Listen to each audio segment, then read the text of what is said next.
Hey folks, here with a video update for this week. It is just before Palm Sunday, which means Holy Week is right around the corner, and that's what I want to do a video update for you today. I'm also going to go low tech today. You know, one of the gifts that we have discovered during this coronavirus time is all the high tech gifts that we have through both church members and some live streaming and HD camera kind of details that we've been able to put in because of your generosity and support. But I'm going to go low tech today and use a whiteboard and a few other low tech assistants to help us pay attention to all the details of what's coming up. So you can follow along. Everything I'm going to write on here also shows up in the church-wide email. But the first is this Sunday, which is March 28th, which is Palm Sunday. All right, so here's what you need to know. To help us remember, Palm Sunday, I brought a visual aid. Bring palms with you to worship when you come at 10:30 in the morning and at 4 o'clock in the afternoon for a Vesper service and Easter egg hunt.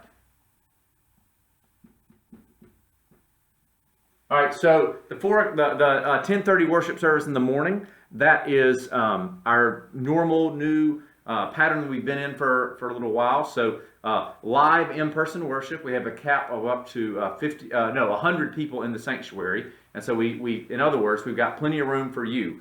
Based on our attendance patterns, we're not pushing that limit. And even if we were to, we've got overflow in the fellowship hall, so we'll make it work. 10:30 worship, bring a palm branch with you for the opening hymn, and we're going to wave those where we're sitting. Then at 4 o'clock, we have an intergenerational Vesper service that's planned for children and adults all combined. Our children's choirs will be singing, and some of our fifth graders in the children's choir have some solos as well.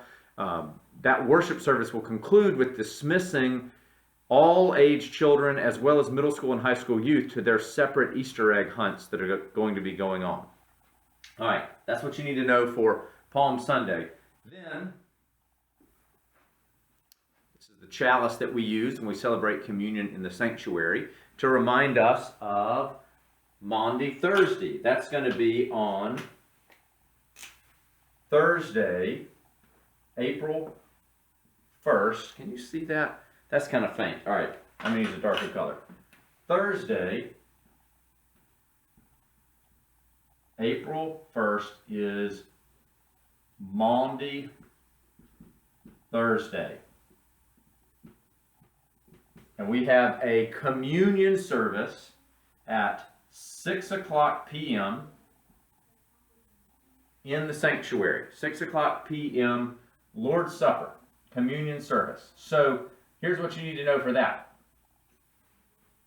We will have individual cups, the small plastic cups that we use normally for the juice or the cup in the communion service. We're going to have those small plastic cups already dispersed in pews.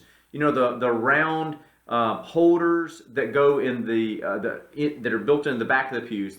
Normally, you take communion, you'd put your empty cup in those round holders on on the back of the pews. Instead we're going to use those in advance to go ahead and have cups ready for each person in worship. There'll be a small cup that already has juice for you and a small cup that already has a communion wafer, our communion bread, which are already in small pieces. They're waiting on you. So when you arrive, think of this as the table is already set. So you arrive, come to worship in person in the sanctuary at 6 o'clock p.m. And that service, just as our Sunday morning services, that 10:30 one, so too will this 6 o'clock evening Maundy Thursday one be live streamed for those who don't feel comfortable coming in person. Now, this is the first time that we have celebrated, or we will have celebrated communion, the Lord's Supper, in over a year in person together. We've done online versions, but this will be the first time to do that. So that's really, really special and exciting. All right, then we have, see, is this going to be too easy? Can you see this? Maybe you can see that. Okay, on Friday, April 2nd, is Good Friday. And there are two ways of engaging with our Good Friday worship. Visual aid here to remember this is a cross that stays in our fellowship hall normally. It was made with our confirmands a number of years ago, back in 1996, and so it's often remembered as the communion, the confirmation cross is what it's called. So this cross reminds us of the story of Good Friday. So Good Friday, we're going to have an online service that includes myself and our associate pastor, Dr. Anna Fulmer-Duke, as well as many other pastors and a couple of musicians from the various churches in the Presbytery of South Alabama. This is a combined online Good Friday service. Our congregation will be joining with sister congregations around South Alabama for this special time. So we hope that you'll join on. That link should be live all throughout the day, so whenever you're ready to join in that Good Friday service, you can do that. However, some of you may also want to have an in-person component to your prayer and spiritual life on Good Friday this year. And so, from 11 o'clock a.m. to 1 o'clock p.m., the chapel will be open for time of individual prayer. Many of us haven't set foot in the chapel in over a year. And so this is the first opportunity you'll have to do that for worship. So we hope if you'd like to come to that time, it's going to be a time of silent, private prayer. So we'll have some sheets put together to sort of guide you through that. There may be a couple times where I'll pop up and read part of the Good Friday service or a Good Friday story. Haven't decided that yet, but it's not a 2-hour long worship service. It's a 2-hour window for you to come on your own at your own pace and participate in the service. Okay? Now,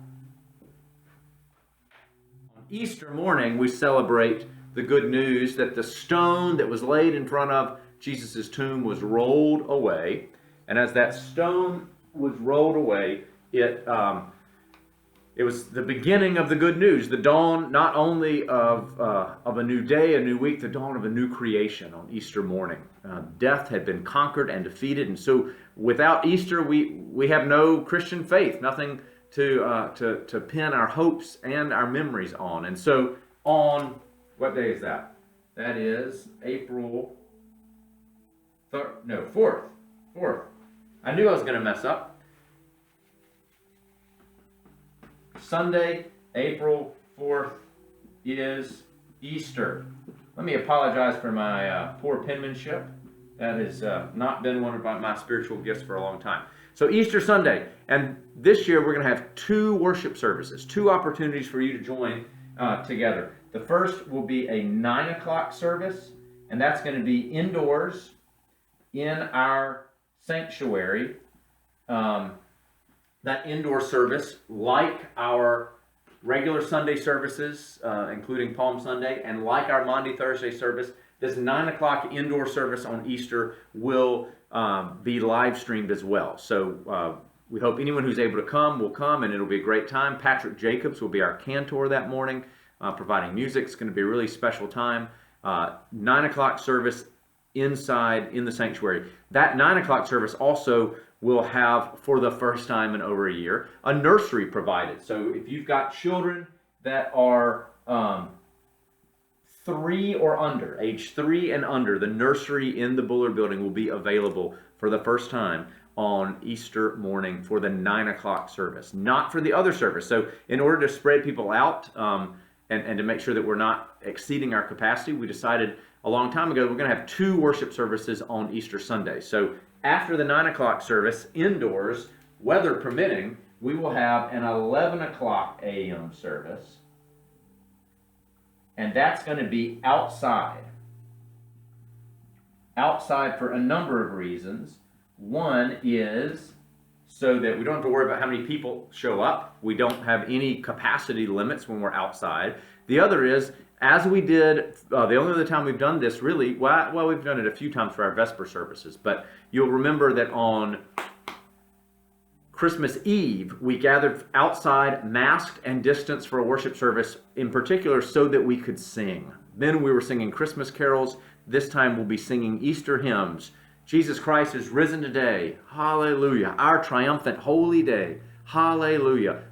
I don't know about you, I need to sing that hymn on Easter for it to really feel inside my bones like it truly is Easter morning. So we'll be all able to sing. And the big other new good first in COVID time is that our choir, if you can read that, our chancel choir will be singing. They'll be leading us not only in the hymns, but they'll also be, they're preparing some anthems to sing and ending the service with the Hallelujah chorus from Handel's Messiah. So many exciting new firsts. So our first communion in person, our first time to go in the chapel, and our first time to have our choir sing, and our first time for the nursery to be open and available. So many firsts that are coming. This is part of the move that our session made. My last video talked about that, to open up and move into step 4 of our multi-step plan. So anyway, I want you to see all that's going on in Holy Week.